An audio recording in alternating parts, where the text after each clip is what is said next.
wace iriyar rayuwa ce dan Allah dan Annabi? Aba muke yi wa kan adalci tsakani fa da Allah, muke yi wa kan adalci.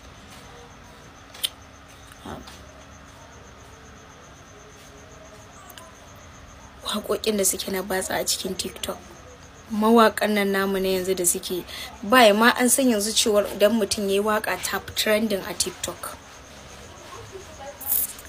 sai mutum ya je ya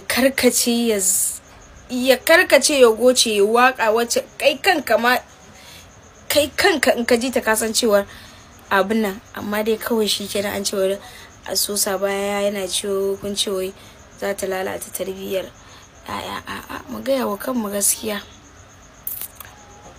Mu dai kam yanzu yaran zamani, mu dai Allah ubangiji kawai ka yafe mana kurakuran mu, kuma ubangiji Allah ya sa mu gama da iyayen mu lafiya.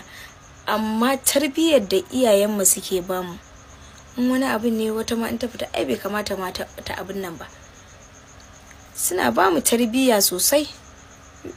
Yaran zamani na yanzu haka za ka kake karkada kanka ka abin nan, suna haƙuri da mu.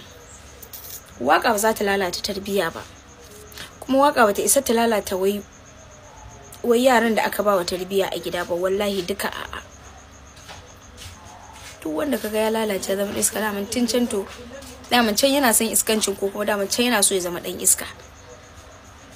Waɗanda suke cikin gidan masu wanda suke da tarbiyyar, waƙoƙin nawa ne yana wanda kuma suna jin ta kuma ba su lalata kansu ba, kuma suna ji.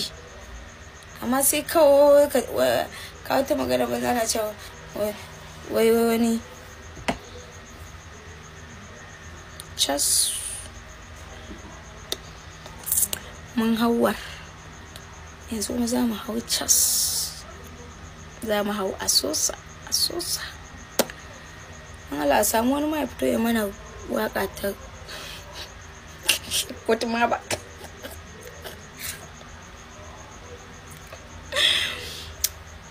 Waka in mutum ya ga dama ya hau, in baka ga dama ba ka ji kawai ka bari, shine kowa ra'ayinsa yake yi.